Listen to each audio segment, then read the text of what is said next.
이 마태복음 26장 6절부터 13절까지 다시 한번 읽어보겠습니다. 예수께서 베다니 문둥이 시몬의 집에 계실 때에 한 여자가 매우 귀한 향유 한 옥합을 가지고 나와서 식사하시는 예수의 머리에 부으니 제자들이 보고 분하여 가로되 무슨 의사로 이것을 허비하느뇨? 이것을 많은 값에 팔아 가난한 자들에게 줄 수 있었겠도다 하거늘 예수께서 아시고 저희에게 이르시되 너희가 어찌하여 이 여자를 괴롭게 하느냐? 저가 내게 좋은 일을 하였느니라. 가난한 자들은 항상 너희와 함께 있거니와 나는 항상 함께 있지 아니하리라. 이 여자가 내 몸에 이 향유를 부은 것은 내 장사를 위하여 함이니라. 내가 진실로 너희에게 이르노니 온 천하에 어디서든지 이 복음이 전파되는 곳에는 이 여자의 행한 일도 말하여 저를 기념하리라 하시니라. 그 에이든 토저라는 분이 있어요. A.W. 토저라는 분이 있는데 우리 지금 여기 책꽂이에도 몇 권 있습니다. A.W. 토저. 한번 읽어보시면 좋을 것 같습니다. 근데 그분이 옛날에 제가 기억에 읽었던 책 중에 이런 제목이 있었던 것 같아요. 예배냐 일이냐. 예배냐 일이냐. 예배도 일이죠. 예배도 일이죠. 그런데 이제 그 하나님께 예배를 드리는 것이 더 우선이냐, 하나님의 일을 하는 것이 더 우선이냐. 이제 그런 그 질문을 하면서 어떤 글을 쓰신 걸 읽어봤는데 한번 A.W. 토저 나중에 제가 그 글 찾으면 한번 올려드리겠습니다. 그 카톡에.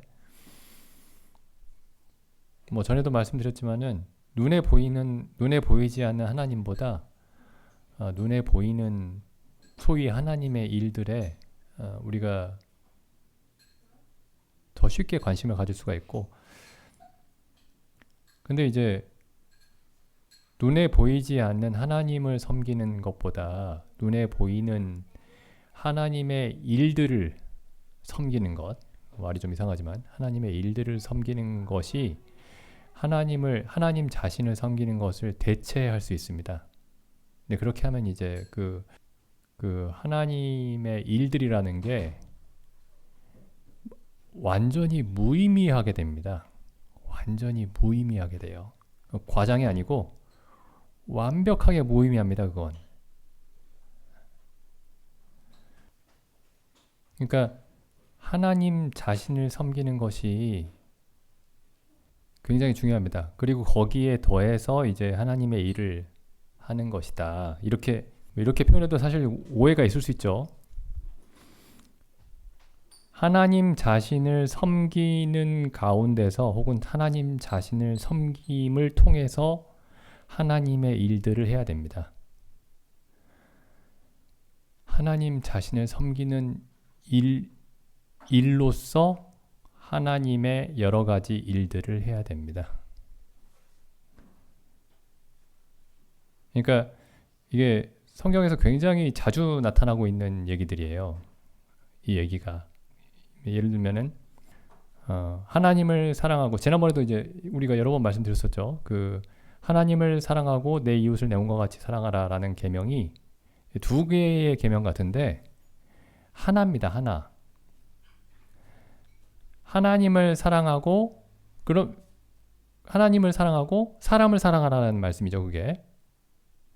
근데 사람을 왜 사랑하느냐면은 사람이 하나님의 형상으로 지어졌기 때문입니다.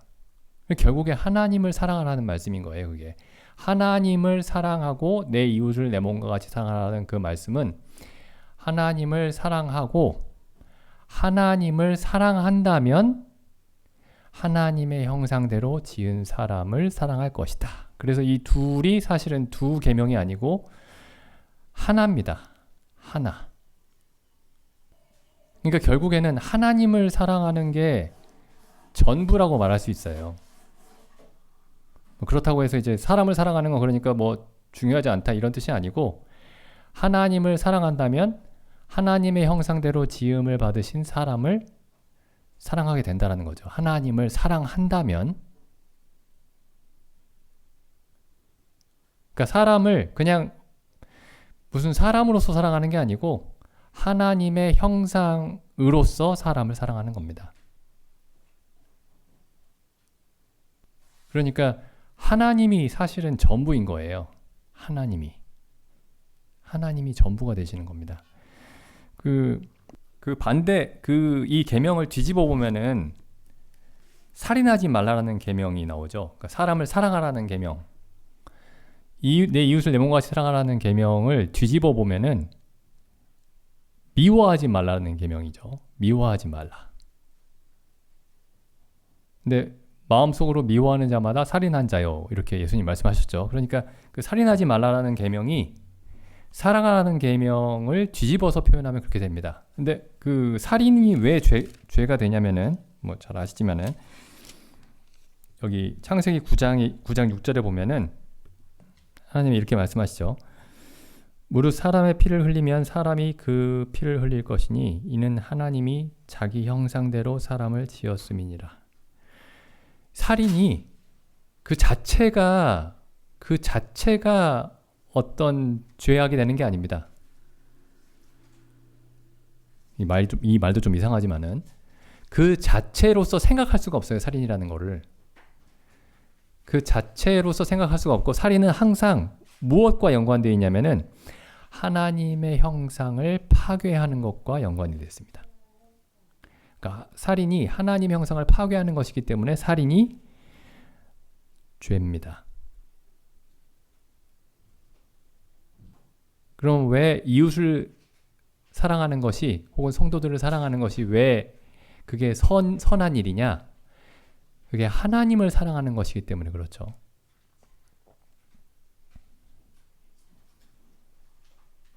그래서 이 두 가지 계명이 굉장히 밀접하게 연관이 되어 있습니다. 여기 보시면 또 하나님이 사람에게 명령을 주시죠.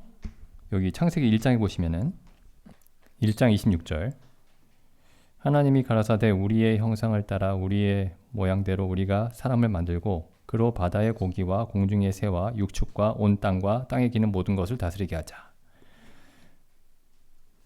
그럼 결국에 이 사람에게 주신 명령이 바다의 고기와 공중의 새와 육축과 온 땅과 땅에 기는 모든 것을 다스리라라는 게 명령이죠. 하나님이 지으신 만물을 다스려라 라는 게 명령입니다. 근데 이게 무슨 일인가 잘 보시면은 하나님의 일이죠. 만물을 다스리는 일은 하나님의 일입니다. 그래서 여기 보시면 그 앞에서 사람을 하나님의 형상대로 만들고 하나님의 일을 하도록 하셨습니다. 그러니까 어떻게 해야지 사람이 이 만물을 다스릴 수 있느냐? 자기 안에 있는 하나님의 형상을 볼 수 있어야 하나님의 명령을 행할 수가 있습니다.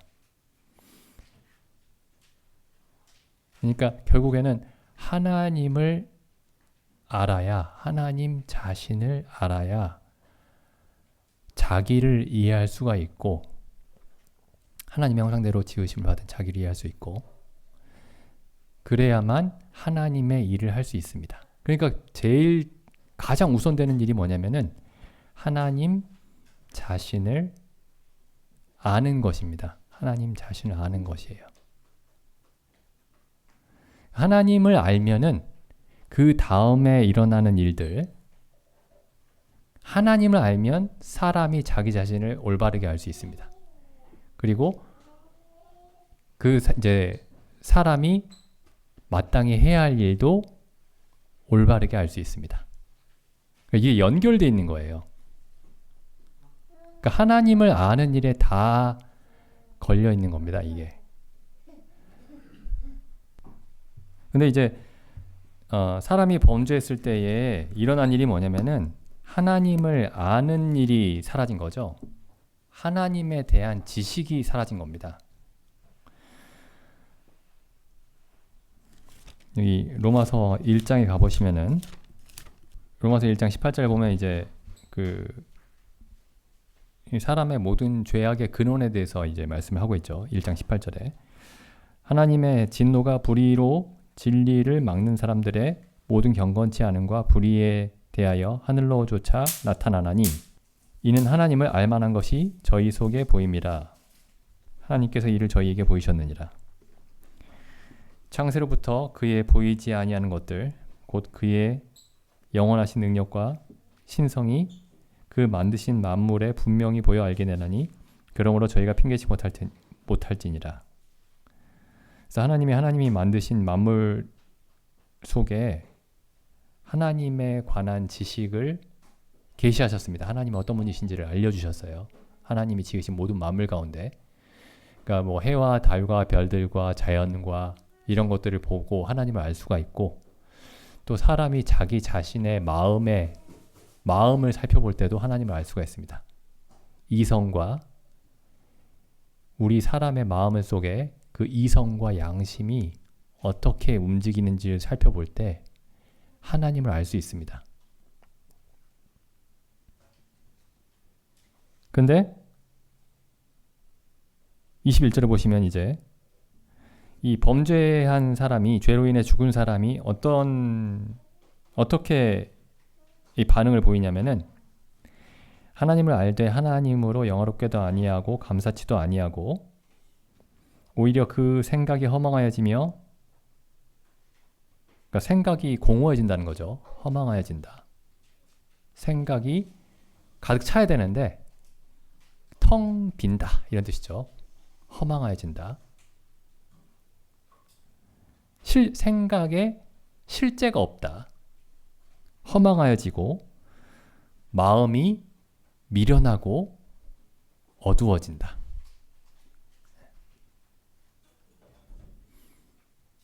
그러니까 하나님이 지으신 만물이 하나님에 관해서 알려줄 때, 하나님께 모든 영광을 돌리고 하나님께 감사하는 그런 모습이 없으면은 생각이 허망해지고 마음이 어두워집니다. 미련하게 되고요. 이게 지금 모든 사람의 모습이에요. 어떤 사람들은 여기서 하나님을 알고 나서 하나님을 영화롭게도 하고 감사하기도 한 사람은 없습니다. 모든 사람이 하나님을 알되 하나님께로 영화롭게도 아니하고 감사치도 아니하고 그 생각이 허망해지고 미련한 마음이 어두워지는 거죠. 모든 사람의 상태입니다. 그래서 결국에 이 사람들이 하게 되는 게 뭐냐면 하나님을 하나님이 아닌 것으로 바꿉니다. 하나님을 하나님이 아닌 것으로, 참 하나님을 하나님보다 훨씬 못한 존재들처럼 여깁니다. 하나님을 하나님보다 못한 존재들로 여겨요. 그래서 이제 사람이나 짐승이나 벌레의 형상을 만들어서 그걸 하나님이라고 섬기는 거죠. 그래서 여기서 이제 모든 죄악의 시작이 됩니다. 하나님을 하나님보다 못한 존재로 여기는 것에서. 그럼 구원은 결국에 뭐냐면은, 구원이라는 것은 여기 고린도 후서에 보시면, 고린도 후서 4장 4절 보시면 4장 3절, 만일 우리 복음이 가리웠으면 망하는 자들에게 가리운 것이라. 그 중에 이 세상 신이 믿지 아니하는 자들의 마음을 혼미케 하여 그리스도의 영광의 복음의 광채가 비치지 못하게 함이니. 그러니까 복음은 그리스도의 광채가 비치게 하는 겁니다. 그리스도의 광채를 드러내는 것이 복음이에요. 근데 그게 뭐냐면은 바로 밑에 나오죠. 그리스도는 하나님의 형상이니라.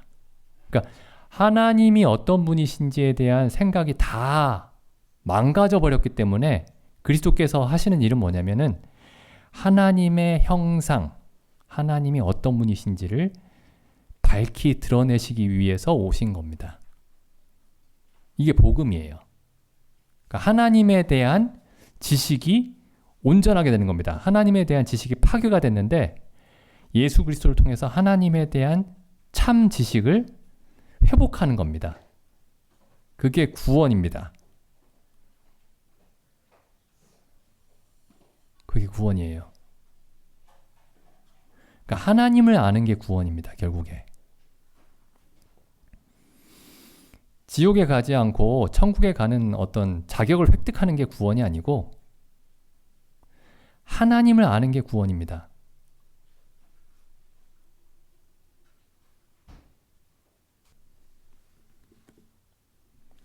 (6절) 어두운 데서 빛이 비추리라 하시던 그 하나님께서 예수 그리스도의 얼굴에 있는 하나님을 아는 빛을 우리 마음에 비추셨느니라. 그래서 이제 사람들이 이럴 수도 있어요. 내가 죄 용서를 받았다고 말하면서도 하나님은 모를 수 있습니다. 그런 사람들이 굉장히 많아요. 난 지금 죽어도 지옥에 가지 않고 천국 간다는 확신이 있는데도 하나님을 모르는 사람들이 많습니다. 하나님을 하나님답게 모르는 사람들이 많아요. 굉장히 두려운 일이죠. 여기 로마서 1장에 다시 가보시면은 하나님이 어떤 분이시냐면은, 그러니까 이제 그 로마서 1장 여기 이 첫 부분이 굉장히 중요합니다. 1장 18절에서 23절 사이가 굉장히 중요합니다. 이게 사람들이 이걸 읽을 때 우리는 우상 숭배 안 하니까 이렇게 넘어가요. 그냥 우상 숭배 다 합니다. 전부 다 해요. 이게 보시죠. 이 23절에 보면은 이제 하나님의 영광을 썩어지지 아니하는 하나님의 영광을 썩어질 사람과 금수와 버러지 형상의 우상으로 바꾸었느니라 이렇게 돼 있죠. 이게 뭘 의미하냐면은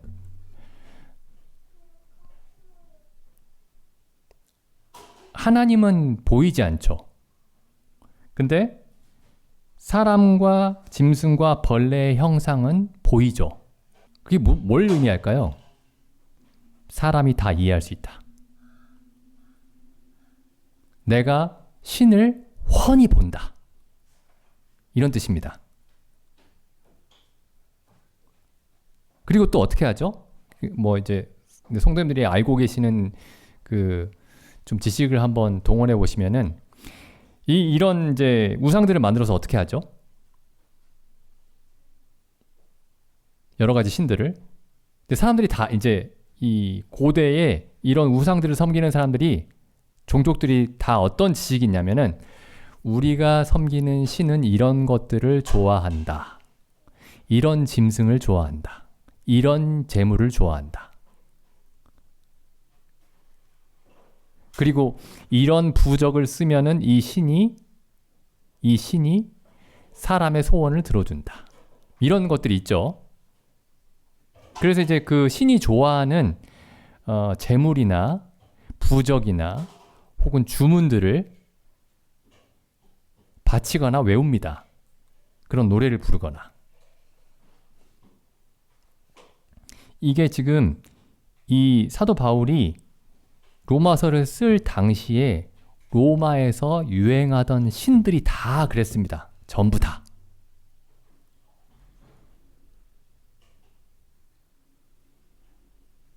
그래서 나중에 보면 이제 이 기독교하고 나중에 이제 로마 세계에서 경쟁하는 어떤 사상이 있었어요. 그게 이제 신플라톤주의라고 합니다. 신플라톤주의. 그래서 신플라톤주의가 이제 대표적인 사상가가 철학자가 이제 플로티누스 뭐 이런 사람들인데 플로티누스. 그래서 플로티누스라는 사람이 이제 어거스틴에게 영향을 많이 줬어요. 근데 플로티누스나 그 이후에 플로티누스를 잇는 그 신플라톤주의자들의 글들을 보면은 이런 것들이 있습니다. 어떻게 하면 우리가 신들에게 영향을 줄 수 있나? 굉장히 자세하게 돼 있어요. 그래서 이제 이런 겁니다. 어떤 신들이 좋아하는 그러니까 신이 여러 단계가 있습니다. 그러니까 유일신이 있고 그 유일신 밑에 여러 그 영들이 있어요. 지금 사도 바울이 지금 이 신약 성서 시대에 그런 이론들이 이미 있었습니다. 그래서 여기 보면은 골로새서 2장 18절 보면은 누구든지 자의적 겸손과 천사 숭배함을 인하여 너희 상을 빼앗지 못하게 하라. 천사들을 숭배하는 그런 사상들이 있었습니다. 천사가 이렇게 계급이 있어요. 쭉 계급이 있습니다. 성경에도 몇몇 천사가 나오죠. 가브리엘 천사도 나오고 미가엘 천사도 나오고 뭐 스랍 천사도 나오고 그룹 천사도 나오고 그렇죠? 천사들의 이름이 몇 명이 나오죠. 몇이 나오는데 이때 당시에 이 신약 성경이 쓰여지기 이전에 그러니까 구약 성경이 완성이 되고 신약 성경이 쓰여지기 이전에 그 사이에 유대 랍비들 중에서 천사들의 그 위계에 대해서 쓴 그 책들이 많이 나왔습니다. 천사들을 숭배하는 거예요. 천사들이 사람보다 더 높다고 생각을 했습니다. 그러니까 히브리서에 보면은 히브리서 처음에 이런 얘기가 나오죠.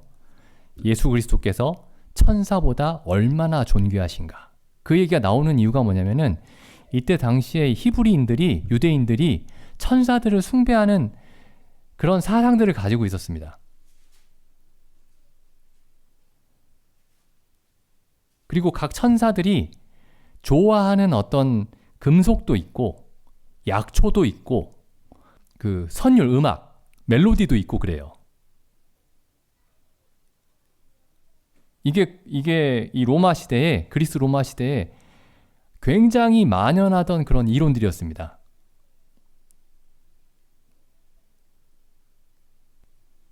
그리고 이게 이제 나중에 이제 한 1400년대, 1500년대에도 막 이런 것들이 나와요.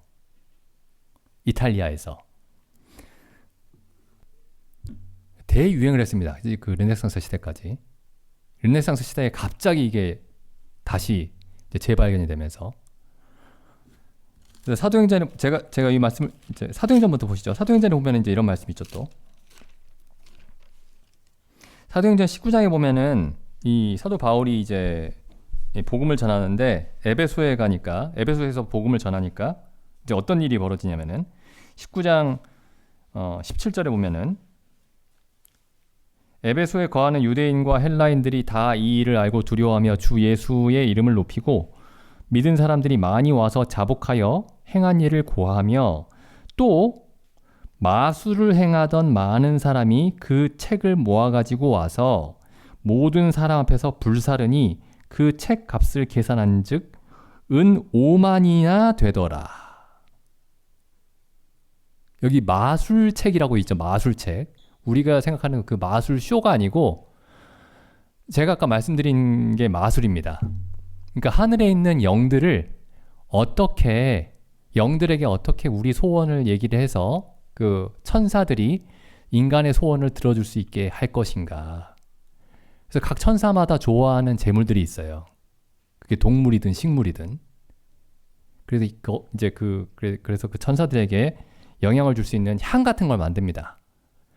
악기도 있고요.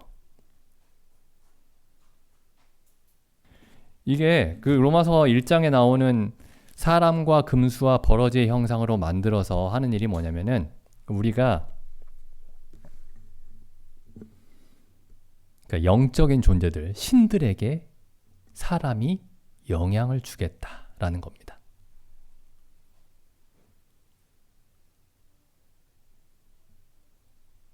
근데 하나님은 정반대편에 계세요. 하나님은 사람이 영향을 줄 수 없습니다.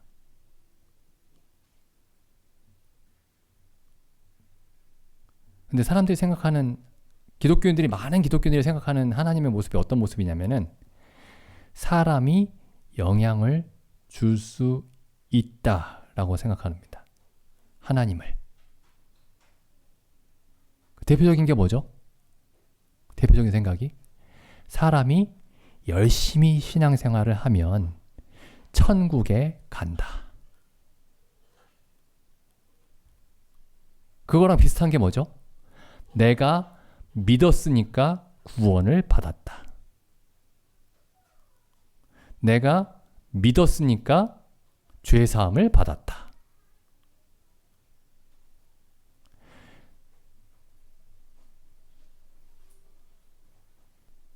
사람이 하나님께 영향을 줄 수가 없습니다.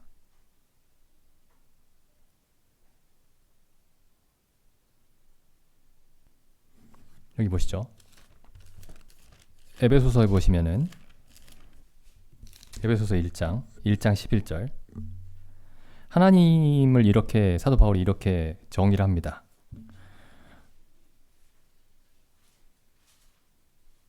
모든 일을, 그러니까 단 하나도 예외가 없어요. 아주 사소한 것부터 큰 것까지, 가장 큰 일까지, 가장 작은 일에서 가장 큰 일까지 모든 일을 그 마음의 원대로 하시는 분. 그러니까 어떤 일들은 하나님의 원대로 하시고 어떤 다른 일들은 사람의 원대로 하시는 게 아니고 모든 일을 하나님의 마음의 원대로 하십니다. 모든 일을. 사람의 영향을 줄 수 있을까요?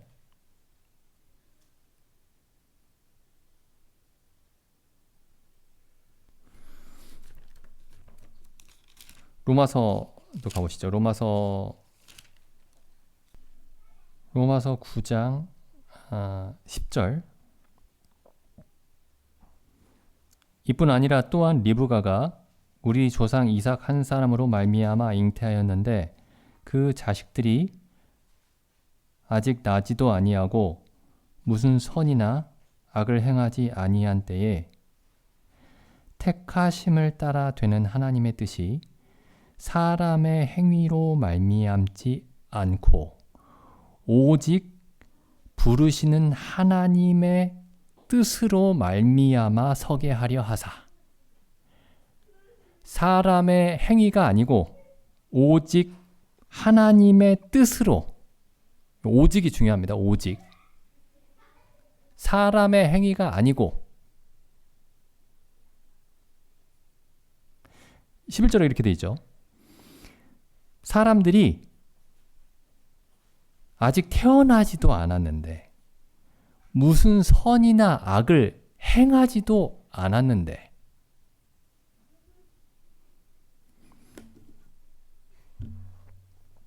9장 15절 보시죠. 모세에게 이르시되 내가 긍휼히 여길 자를 긍휼히 여기고 불쌍히 여길 자를 불쌍히 여기리라. 이 말을 잘 한번 생각해 보셔야 됩니다. 그러니까 내가 긍휼히 여김을 받을 만한 자를 긍휼히 여기고 불쌍히 여김을 받을 만한 자를 불쌍히 여기리라 이렇게 말씀하신 게 아니고 내가 긍휼히 여기고자 하는 자를 긍휼히 여길 것이고 내가 불쌍히 여기고자 하는 자를 불쌍히 여길 것이다. 여기 보면은 하나님이 어떤 사람을 긍휼히 여기고 어떤 사람을 불쌍히 여기는 데 있어서 사람이 하나님께 영향을 줄 수 있는 여지가 전혀 없습니다.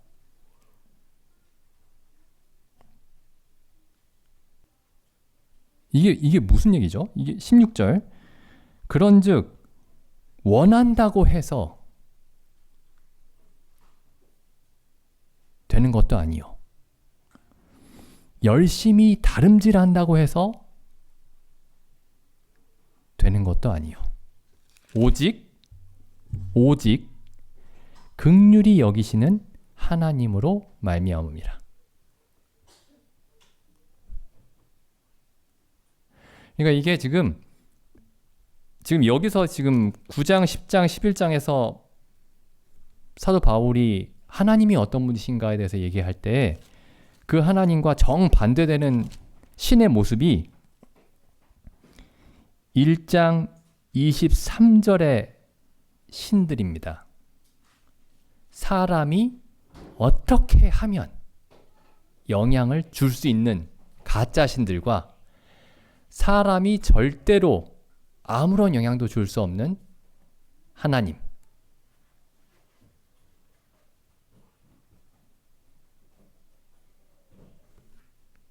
그래서 잘 보시면 이렇게 되면 어떻게 되냐면은 모든 일을 하나님이 원하시는 대로 하시잖아요. 그러면은 온 세상이 하나님의 뜻으로 충만하게 되는 겁니다. 만약에 하나님이 원하시는 것도 좀 하시고 사람들이 원하는 것도 좀 하시면은 하나님의 뜻과 사람의 뜻이 같이 있겠죠, 세상에. 근데 온 세상이 하나님의 뜻으로 충만하다라는 것은 모든 것이 하나님의 뜻대로만 이루어진다라는 겁니다. 근데 이게 사람이 만든 종교에는 이런 개념이 없어요. 있을 수가 없습니다, 이런 개념이. 왜냐하면 사람이 어떤 종교를 만들 때는 사람이 자기의 소원을 이루기 위해서, 자기의 어려움에서 벗어나기 위해서 종교를 만들거든요. 그러니까 자기가 원하는 것을 이루기 위해서 신들을 만듭니다.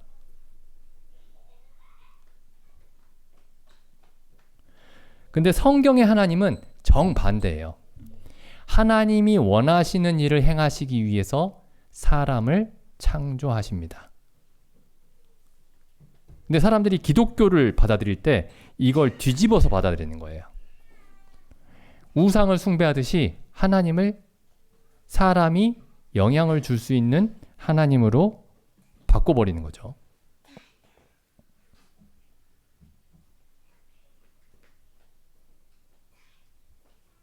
그러니까 성경을 열심히 이렇게 막 매일 보면서도 사실상 우상 숭배를 할 수가 있습니다.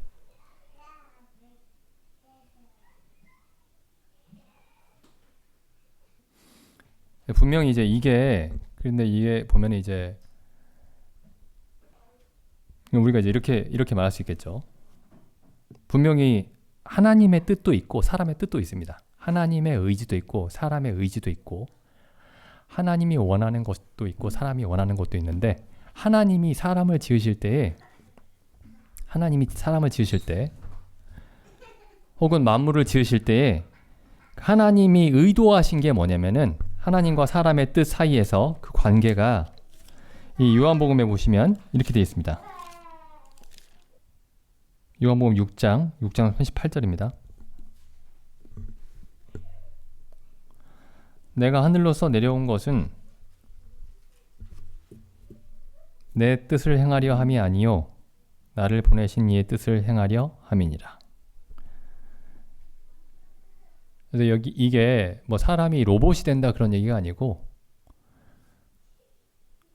예수님이 아버지의 뜻을 온전히 기뻐하셨던 겁니다. 그래서 사람의 뜻이 아버지의 뜻에 일치가 되는 겁니다. 그렇게 해서 하나님의 뜻만 남는 거예요. 그러니까 사람이 의지가 없어지는 게 아니고 사람의 의지가 하나님의 의지에 합치가 되는 겁니다.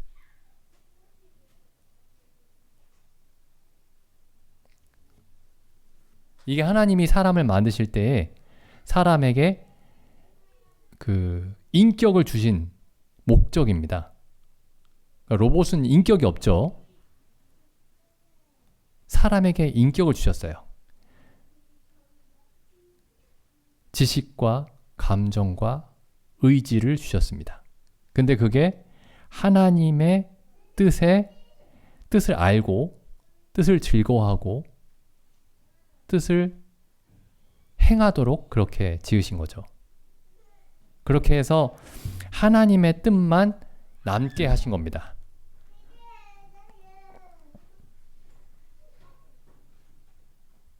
그래서 예수님이 십자가 앞에서 이렇게 말씀하셨죠. 나의 원대로 마옵시고 아버지의 원대로 되기를 원하나이다. 그러니까 예수님의 원이 없었던 것이 아닙니다. 근데 예수님이 이렇게 말씀하셨죠. 나의 원대로 마옵시고 아버지의 뜻이 온 땅에 충만하기를 원합니다. 이렇게 말씀하신 거죠.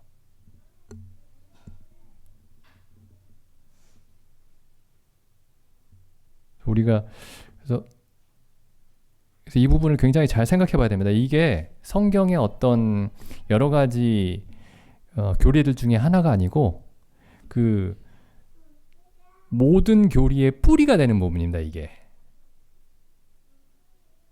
이 로마서 1장의 처음 시작 부분이 모든 문제의 뿌리가 되는 부분입니다. 그래서 이 문제가 사람의 문제가 해결이 되려면은 이 뿌리가 이해가 돼야 되는 거예요.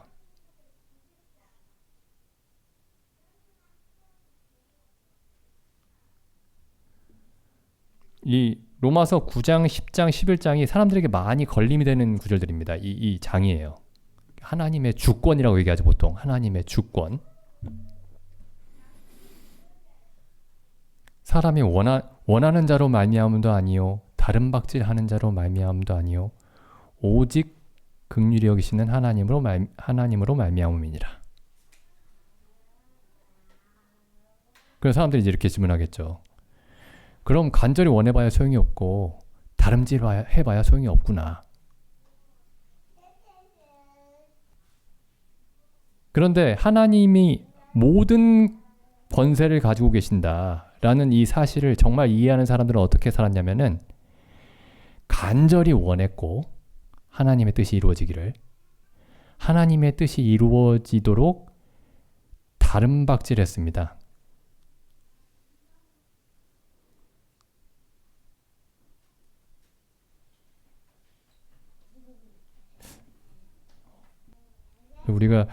우리가 예수 그리스도를 통해서 그 알게 된 하나님을 어떻게 이해하고 있는가? 이 9장, 10장, 11장이 로마서 9장, 10장, 11장이 많은 사람들이 기독교 신앙을 갖는데 걸림돌이 되는 장이라고 하는데 사실은 그렇지 않습니다. 그게 정말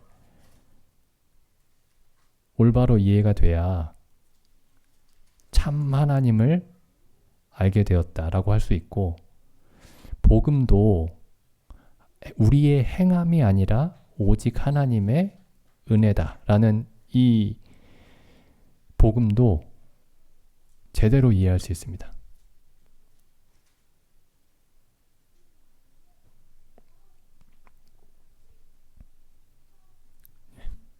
기도드리는 시간 갖겠습니다.